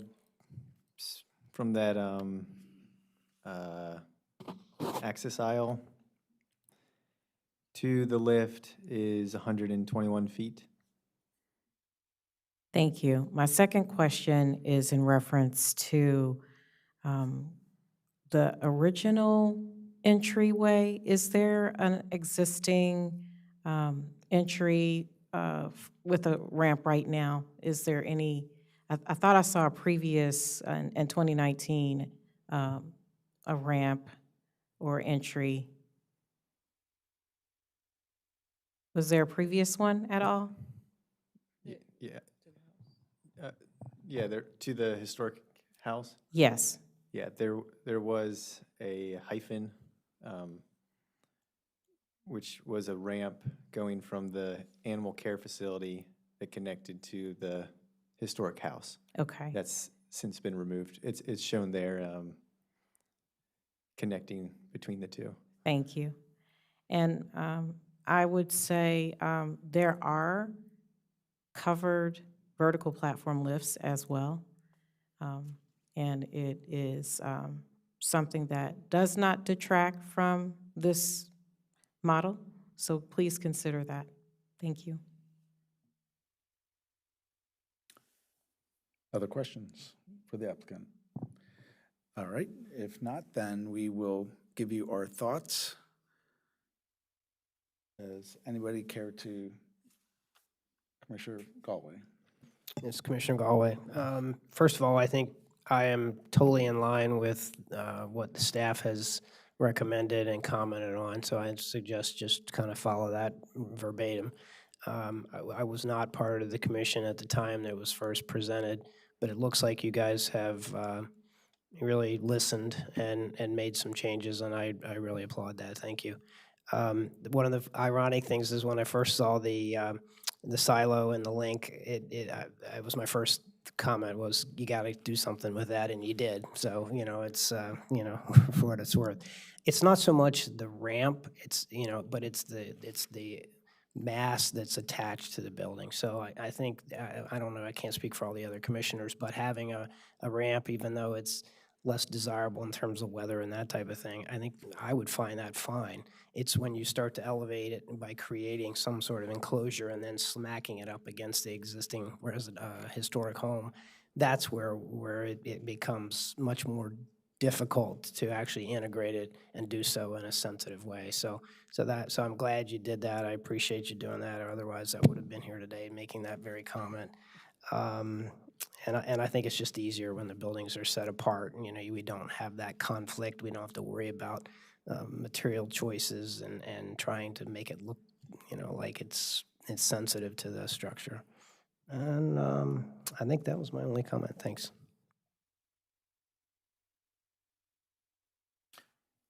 Commissioner Bond. Thank you. I just want to say this is a really special situation with high integrity of use. That's important in historic preservation. There's a really unique use for this property, and you're here keeping high integrity of use, so thank you. There's a lot to like here, rehabilitation of 2 historic resources, and I'm a proud pet parent of 3 rescues, so great. Thank you. Commissioner Dominiani. Yeah, just going through the requested HPC feedback, I think the appropriateness of the site plan is great, and the revised changes, I think, look great. I would just note that I also really appreciate what you had done with regards to the massing. I think the historic structure is still going to maintain prominence, especially from Georgia Avenue, where most people are going to be passing by, and I think that the rest of the buildings as designed are going to fit in very well and allow the Tudor Revival structure to maintain its prominence. As for the appropriateness of the tree removal, I understand there's a bit of give and take, but it seems like you've put some thought into succession planning, which is always something we ask when there are going to be large trees removed. And I'd encourage, I think you had considered it so far, but again, for those plantings to have sort of adequate distance from the historic structure and any other structure to allow them to grow into their full size without damaging or risking any of those structures. I did come up with a question. Unfortunately, it's the comment section now, but with regards to the paving material, I don't know if we ended up receiving information about your plan. We've been asked to comment on the driveway location, which I think looks fine, but I wanted to know your proposal for paving material. We're planning just standard asphalt. Okay, I don't know if I have a preference. Maybe the other commissioners would add, but I guess that's fine. I don't know if others would like to comment, but anyway, that concludes my comments. I just commend you all and want to approach this with a lot of gratitude for your work here and for coming back after the period after COVID. I understand the challenges of fundraising during that time, so thank you for sticking to it. Any other comments? Then I will comment. Speaking of paving, we have a long driveway. Could part of that be, and I know we have to get emergency equipment in there, et cetera, but could there be stretches where it could be a permeable paver or gravel that would reduce the amount of asphalt, reduce the amount of potential storm runoff, perhaps after you enter, maybe there's a hardscape where you enter, but then that stretch before the actual parking area, maybe that could be a permeable paver of some sort. Would ask you to look at that. Yeah, we'll look into it. Yeah, the permeable paving has traditionally caused maintenance issues. And we'll look into the soil conditions. You need to have certain soil conditions, which I think we looked into when we did our stormwater management concept review, which is approved at this point. And we're in for the stormwater management final submissions. But during that time, we determined it was not an appropriate method of stormwater management. Because? I'm not quite sure. It must have been because of the geotechnical report indicated that infiltration was not adequate. Get absorbed into the soil fast enough. Okay. Appreciate that. And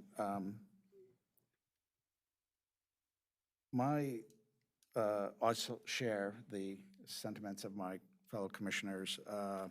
I think this is a great use of the site, a great cause.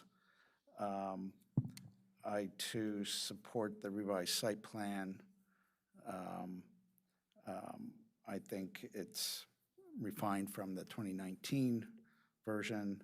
I think the massing of the various structures are appropriate and allows the historic structures to be front and center, and the other newer structures be supporting casts. So that's good. I did have a little bit of a concern of how the roof from the,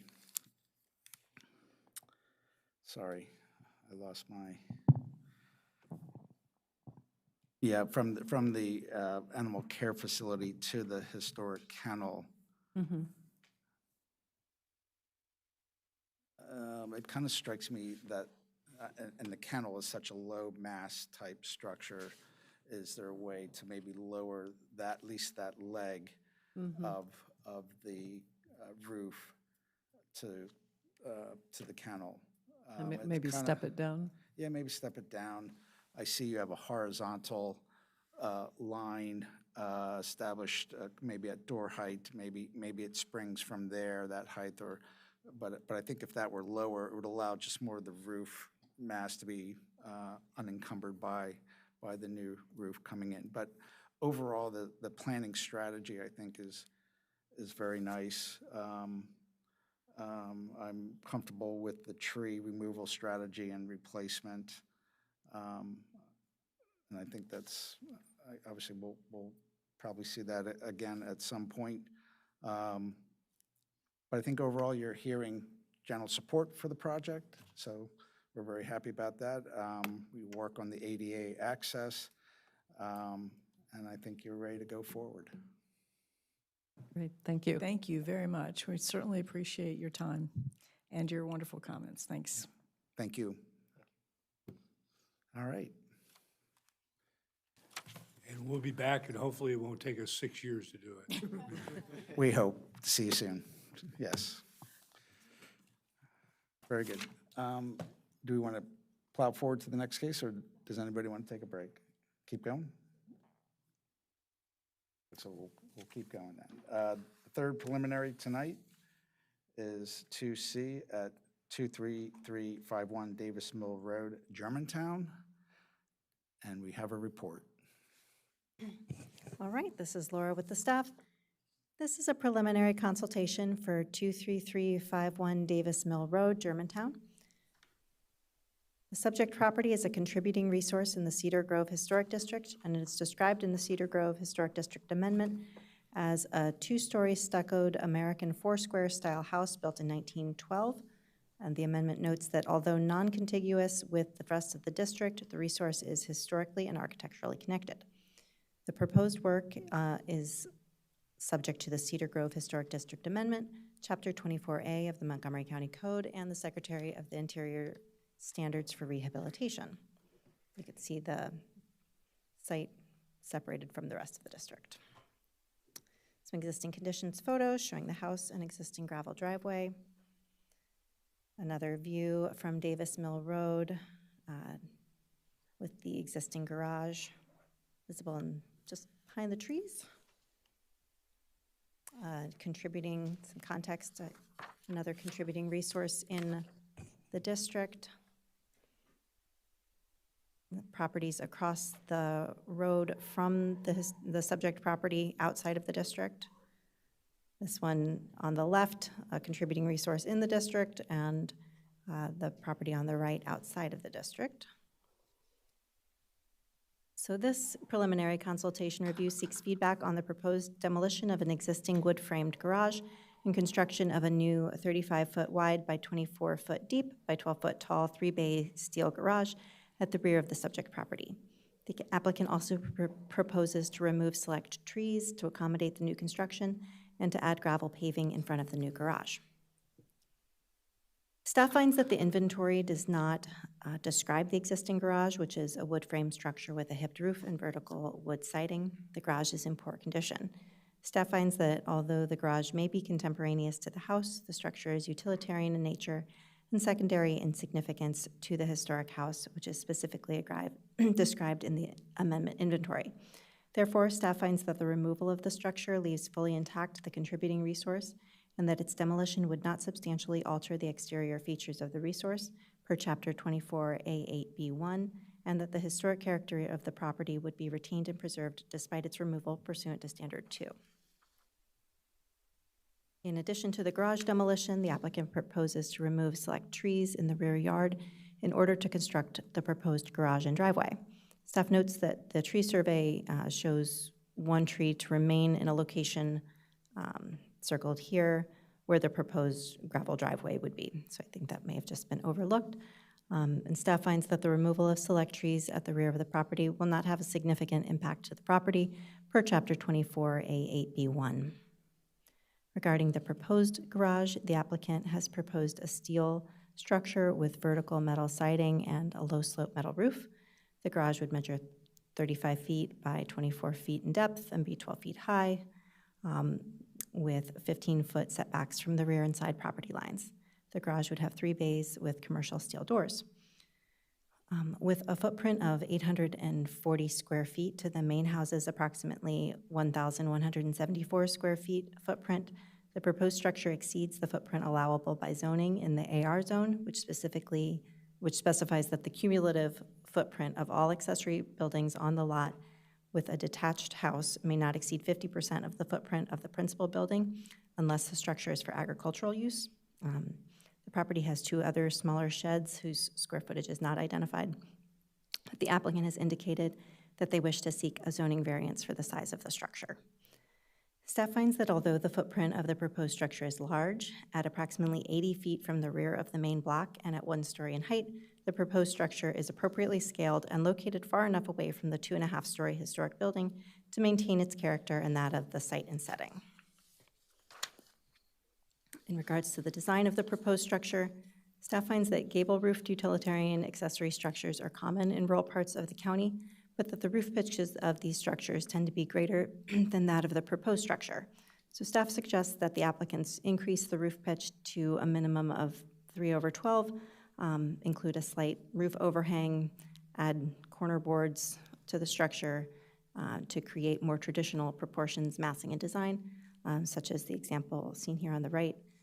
Staff generally supports the use of steel siding on an accessory structure in this location and the use of metal roofing, but suggests that the siding and roofing be differentiated from one another, as traditional rural outbuildings tended to have standing seam metal roofs with wider panels and horizontal or vertical wood siding with narrower profiles.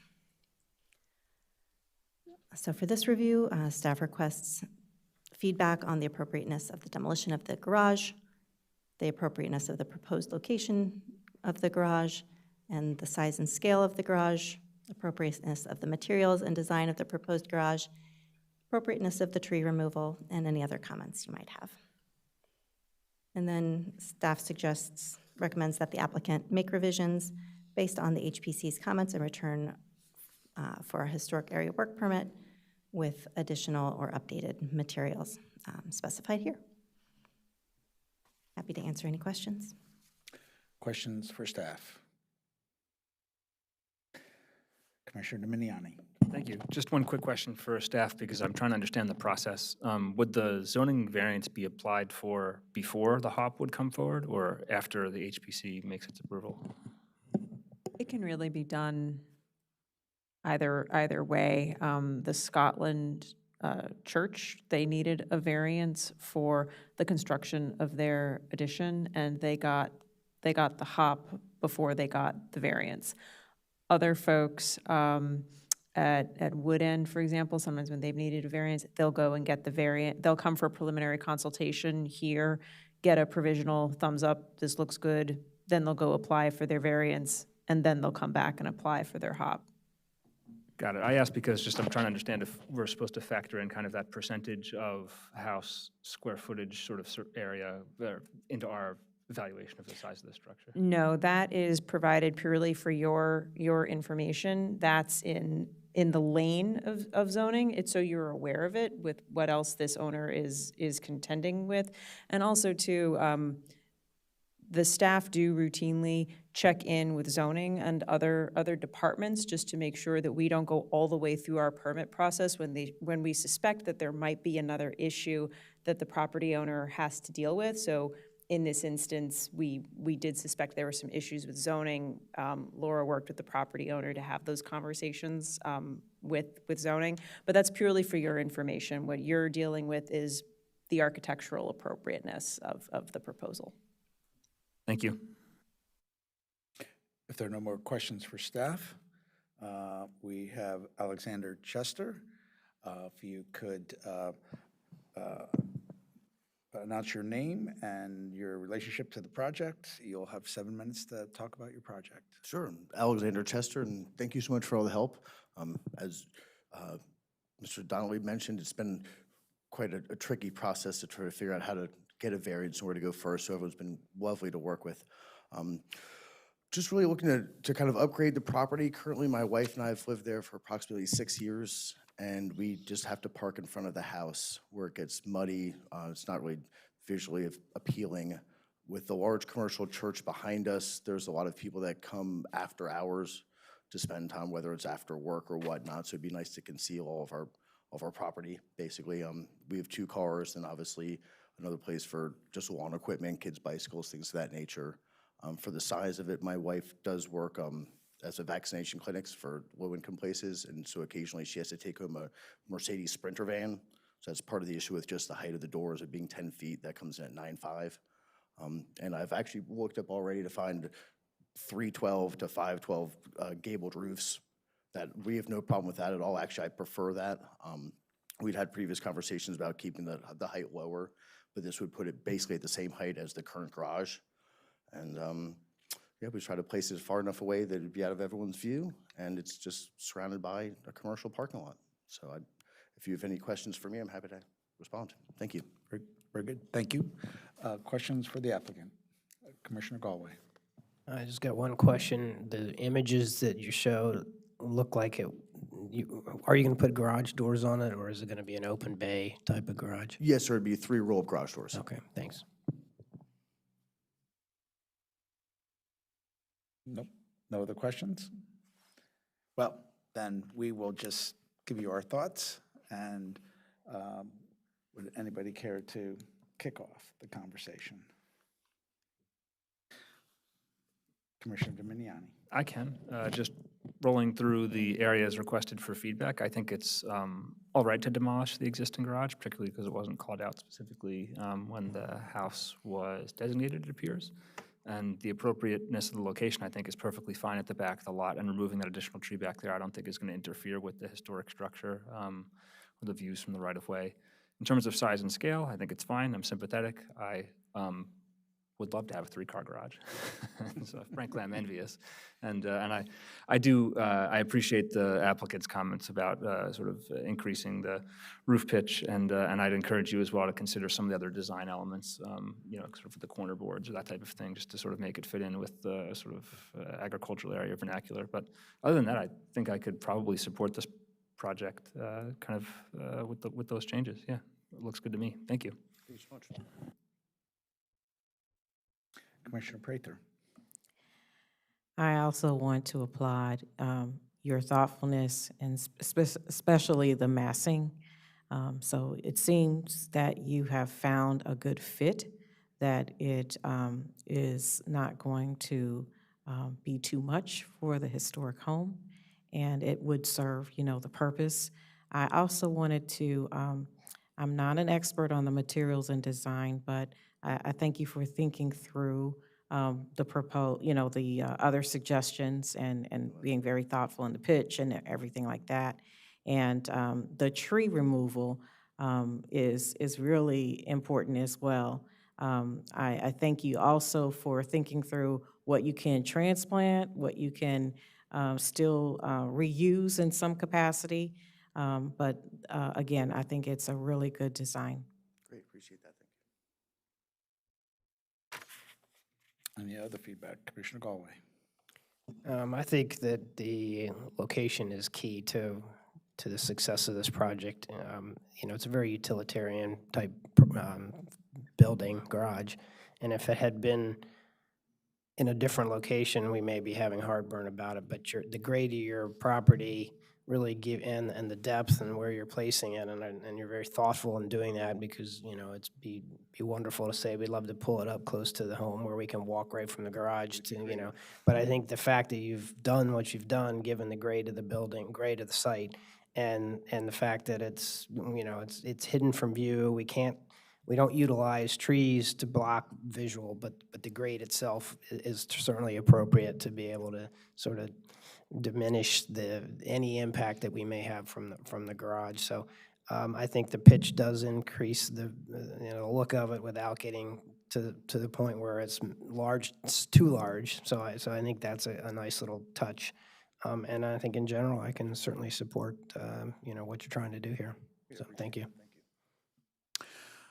I'll close it out and agree with the fellow commissioners' comments. I do want to also agree about the pitched roof, that is more appropriate solution than what is currently shown, which is almost flat. So we definitely prefer that. I think the location is appropriate and fine where you have it on the site. I certainly don't think there was potential comment, would a attached garage be more appropriate? I don't think so. I think the nature of the area is more agriculture, which has separate outbuildings, et cetera. So a separate garage makes total sense on this site. So I think you're hearing a general support for your project, and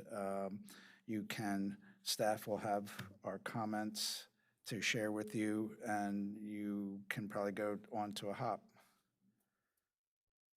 Great. All right. Thanks everyone again so much. It's like I said, a hard thing to mitigate, and you guys have made it very, very easy. So thank you so much again. You're very welcome. Thank you. Thank you. Okay.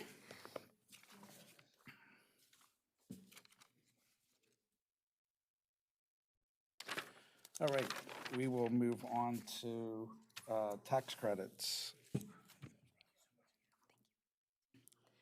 All right, this is Laura with the staff.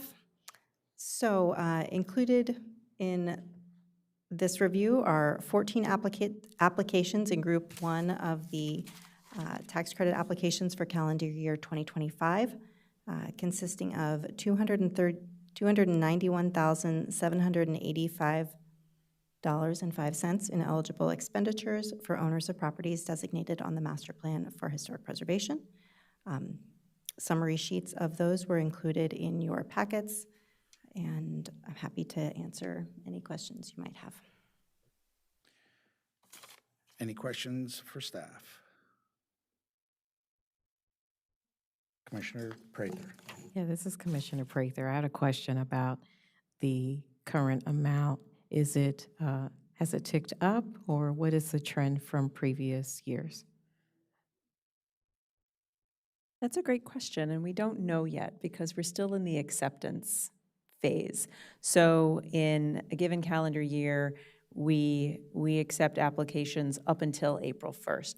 So we start to take them through in batches, just in terms of as they come in, kind of the easy ones to handle, get approved out. So in any given year, we'll approve about 6 or 7 batches of the tax credits. We look about on track in terms of the number of tax credit applications that we typically receive. We're about on track for where we are normally in a calendar year by the end of February. But we'll know by April 1st what our final number is in terms of, again, the number of applications received, and then the dollar amounts we'll have next fall. And the reason for my question is so that I can strengthen my testimony for the budget meeting. Thank you. Excellent, thank you. Thank you. Terrific. Do I hear a motion to accept the tax credits? Who wants to make a motion? This is Commissioner Prather. I make a motion to accept the tax credits as read.